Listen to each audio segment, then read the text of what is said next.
welcome to News Extra. And in just a couple of days, an annual tradition here in the Valley, Christmas dinner in the Valley. And I have event coordinator Larry Massie with me. Thank you very much for joining us today. Well, thank you for having me.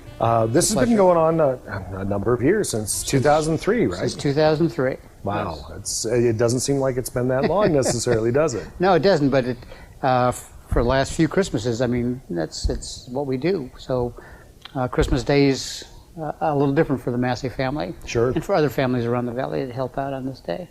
Now, this event this year on the 25th Wednesday, starting up at 11 o'clock. 11 o'clock. At Harvest Valley Church. So for people who are seeking a little bit of extra fellowship, or maybe not don't have anybody else to celebrate with, or want to come out and celebrate with others, what can they expect? They can. They'll expect when they come in, they'll be escorted to a seat, and then they'll be waited on the entire time they're there. People will bring them food, bring them seconds, thirds, whatever they want, and pies as well. But they are our guests. We treat them as our guests. So they'll come in and they can relax and enjoy the ambiance, enjoy the people that are there. Just the fellowship, just the social activity is a major part of that. Okay, and what's on the menu for Christmas dinner this year? This year we're having ham, seasoned green beans, mashed potatoes and gravy, rolls, a lot of pies, and milk, coffee, water. Very traditional Christmas dinner. Yes. That people can expect. You know, how has this grown over the course of the years? Obviously, it hasn't been around quite as long as Thanksgiving in the Valley. In fact, that's kind of the idea of where you got the idea with Kevin Mooney at one time saying, gosh, wish somebody would do this on Christmas. Exactly. How has it grown and changed over the years? Well, that first year we did it at the Guadalupe Center, and we weren't certain in the short time we had to put it together if anybody would show up for the meal. We had about 400 that first year, and another 100 meals delivered, give or take. But then what surprised me was the number of volunteers who showed up. We had about 100 volunteers show up that first year. Totally amazed us. And then it's just grown from that point. We typically have between 150 and 200 volunteers. We've served as many as 1,200 people on Christmas Day. Wow. And we anticipate delivering anywhere between 350 to 450 or more meals to people who can't be there. So it's just grown. We've delivered meals as far as Henry and out to Bridgeport. So as the word gets out, as this becomes known, more people become aware of it, and we have people coming from Bridgeport, for example, who come to volunteer but also come to eat. Sure.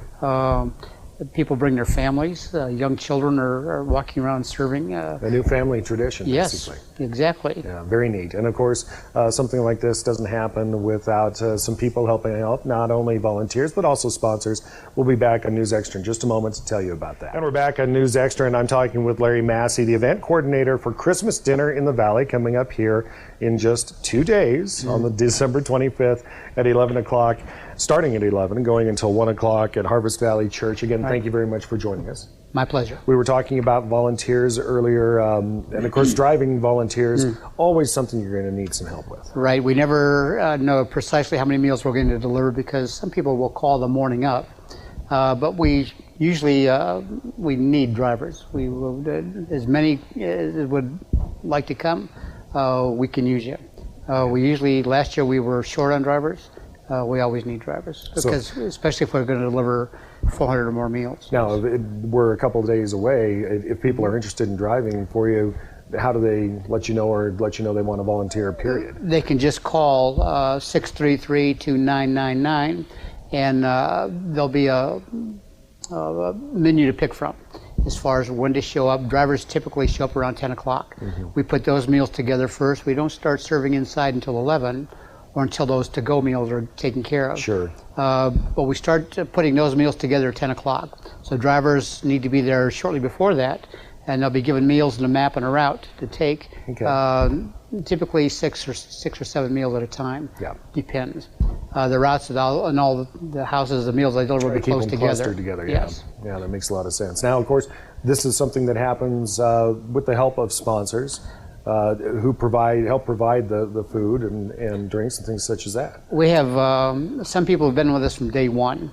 Robert's Dairy, for example, since 2003, and every year we've done this, has contributed to milk for that, and that's no small thing. the first year we did this, we had 6 gallons of milk, but they had supplied us with, I think, 700 cartons, individual cartons of milk. And they more than fulfill our needs. We have plenty left over and that we contribute and give to the soup kitchens in town. But Robert's Dairy has been very big in helping us. In the last couple of years, the residency has donated the pies. In the past, we've had individuals and volunteers make pies, but the residency has been very generous and picked up all the pies. That's 135, 140 pies. Wow, that's not pies a small number. Pies for about 1,000 people. Yeah. And then Cappuccino and Company has also, the last couple of years, brought coffee and donated the coffee. So we have a lot of hands who quietly, behind the scenes, without any fanfare, and they don't wish any fanfare, but they contribute for the good of the community and as a way of serving the community. They don't want banners up. They just no name on the marquee, just quietly behind the scenes. Exactly. But they do deserve recognition for doing so. And without them, a lot of this would be very difficult to do. Certainly would be. So this is coming up here on the 25th, of course, Christmas Day, with Christmas dinner in the Valley. From 11 to 1 at Harvest Valley Church. Again, what's on the menu? What can people The menu's ham, mashed potatoes and gravy, seasoned green beans, rolls, pies, desserts of all kinds, coffee, milk, and rolls. Yeah, it's going to be a good day. It's going to be a great event. Yes, Larry, thank you very much for joining us today. Well, thank you, Scott.